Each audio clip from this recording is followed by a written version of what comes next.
Ni minsan magtanong kayo, ni hindi ako pumirma ng allowance. Kaya, ang aking sweldo is 130,000. Dalawa ang pamilya ko.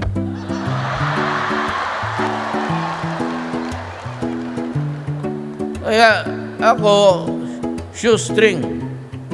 At ako umuwi, nagko-commercial flight ako. Oh. Kaya lang last to board, yung pag-board out, tapos dito ako magdaan sa likod. Kaya minsan hindi nila alam. Kasi kung malaman kayo ng isang panahon, nagtakbuhan sa likod lahat, ang eroplanong lipad gumanon, akala mo mag-take off na naman. Oh. Nasa taas na tayo. Ang piloto, sige naman, please, ladies and gentlemen, mahulog talaga tayo kayo rin. Sabi ko, okay lang kasi yung maganda doon tumabi sa akin. Pag mahulog tayo nito, di heaven. At least nakahawak ako ng kamay na. Huwag mong bumitaw sa akin. Siyempre, pati ba naman yan, pakialaman pa nila. Kung kaya sabihin ko, do not be offended. But if you ask me now, if I'm happy to be president, I'll give you an answer. I do not need it at this time of my life. I am 72 years old. So now, ano pala ang sakit mo? Tanungin mo yung tatay mo kung anong sakit niya. Yun yung akin. Pag sinabi ng tatay mo, anak, may cancer ako sa kidney, meron ako. Anak, yung heart, meron rin ako niyan. Sabi ng tatay mo na talagang high blood ako, meron ako niyan. Anak, may diabetes ako. Everybody gets it because of the rice, carbo. Meron ako. Lahat. Ano pang sakit? Yung sakit sa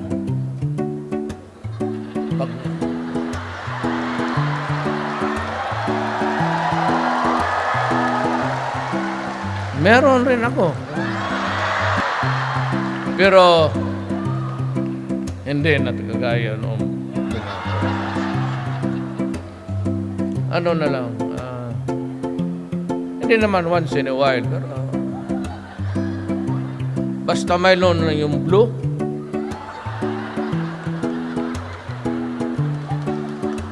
Alam niyo yung blue? Miracle drug yan. Hindi yan para cancer, hindi yan para tumor. Blue yan siya.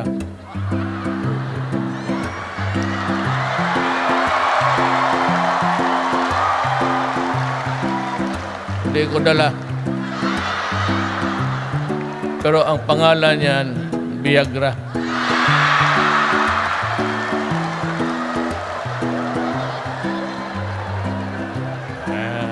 Bakit ako magyabang? 72 years old. Ay, nakita mo ba tatay mo kunwari lang yan. Sabi na maglakad-lakad. Huwag kang magkumpiyansa ngayon. Pero hindi nakagaya. Sa dalawang asawa lang, hindi ko na kaya. Dagdag ka pa dyan. Pero kung nakakahiya kasi mamili, huwag kayong mainso. Sabihin ko lang na ang maganda ba? Kasi wala na talaga sa Pilipinas. May asawa ka man, ma'am?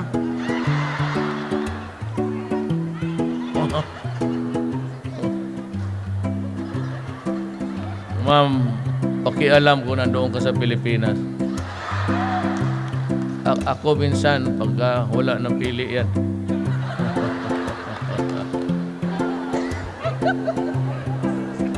Ano pala pag-usapan natin dito?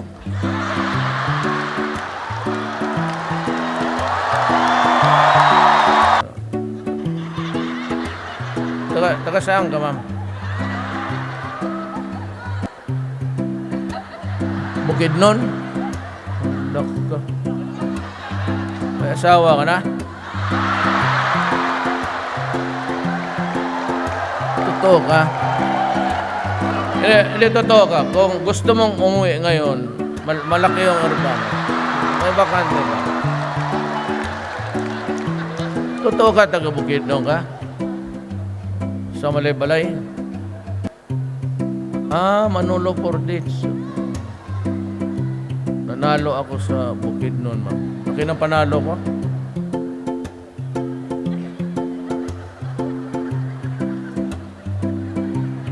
Sunod, huwag kayo maglagay ng magaganda dyan.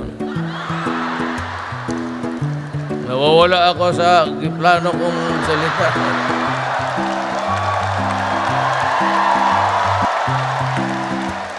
Huwag kayong mabastusan. Tao lang po ako.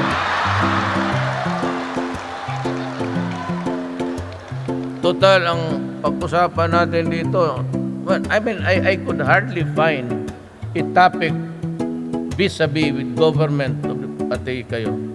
Kaya nandito si Foreign Affairs, Manalo. Sunod na ganito yung maglabas, idaan mo yung passport sa akin. Kaya huwag ka na lang pumunta doon, ma'am, dito. Totoo. Babay na lang kayo, mag-usap pa kami ni, ano? So, hindi na ako makatagal. Ano ba sabihin ko na? Bigyan mo ako card mo. Yung, ano. I want every Filipino to have access with me.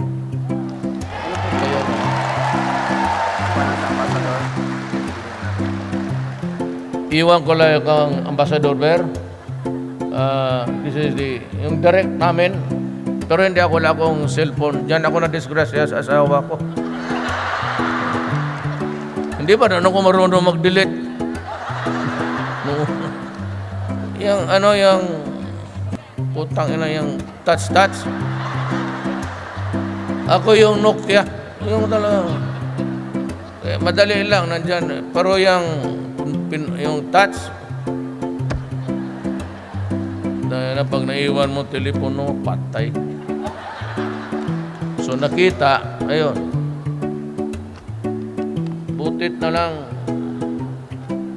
hindi ako naunahan sa kanya, oh. Mag-uwi na ako, pero guard, palabasin mo yan sa sugurdon kaya kasi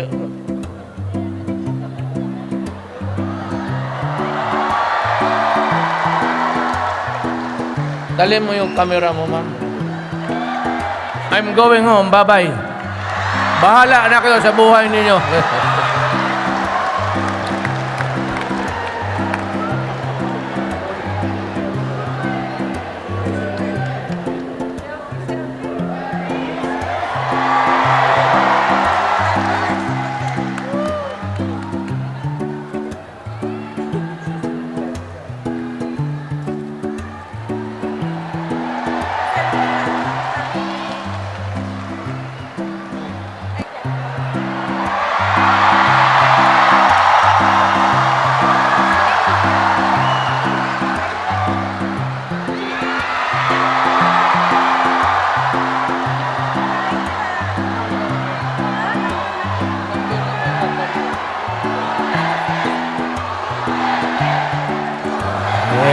Inggitorit, inggit ka agad.